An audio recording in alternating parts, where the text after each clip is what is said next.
Fact versus opinion. Today we look at fact over just an opinion or an assumption. Webster's dictionary defines fact as something that actually occurred or exists, something that has real, demonstrable existence, actuality. And that came from the 1997 edition of Ashland, Ohio, the Webster's Dictionary. To go further with it, I wanted to get some personal opinions of what some people thought the definition of fact was. First, I'll give you my definition. My definition of fact is proof by physical existence or documented by 12 or more honest, trusted, normal-minded persons. Now, you may ask why I say 12 or more documented, normal-minded people. I look at a jury and I feel that our country feels that things are done right by 12 people in a trial. So therefore, I look at it as that's being pretty fair, 12 people. And of course, my guest, a good friend of mine, he's going to join me today also in talking about fact. We got a definition, personal definition from Mr. Charles Pendleton on his opinion of what the word fact means. And Charles told us this: fact is unbiased, accurate description of any event, past or present. So when you sum these up, they say just about the same. But for the sake of argument, we're going to stick to Webster's, what he said, the definition of fact. So as we get into this today, it's going to be very, very educational to you, I'm sure. Let's get into it. Others' influence on believing in them. Many people are skilled at making you believe something that's not necessarily truth or fact. Believing almost anything. Although I feel all should have open minds, all must also realize reality and fantasy. Real versus fake, real versus illusion, natural versus trickery, teacher versus magician. All this to understand fact versus opinion. Let's look at power of influence or brainwashing. The experts say that anyone can be brainwashed. At one time I said there's no way I could be brainwashed.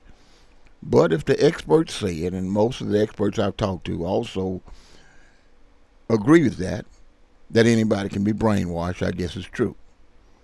But we do know that an effective leader must have followers, whether those followers are good or bad. They must have good following. Surprisingly, many people in today's world don't care if someone of whom they look up to tells lies, deceives, intentionally. Seems like it doesn't matter if they favor that person. That's the time we live in today. We live in a time where people are easily judged by how they look or how much they have, how much money they have, or their popularity. They look at that over that person's values, their intellect, or their track record. Shamefully. I'm amazed of how quickly people believe anything they hear on Facebook, which leads us into our topic today, fact versus opinion. Mr. Pendleton, I can't see why anyone would argue the term fact. So just ask me a question. How do you see today's society favoring false over fact? And why do you think this happens? Favoring false over fact. I think it depends partially on the available information to a person. Uh, Based on the facts that they are privy to at the time, the false may look like a fact and may not actually be a fact. I think sometimes people rush to make a decision based on limited information. And then others engage in folly just because it's the popular thing to do. They go with the majority opinion versus factual information. Okay. When a proven fact fails to please people, Do you think it's because they don't care? That could partially be true. I think it's they don't care about the results of pushing a false narrative.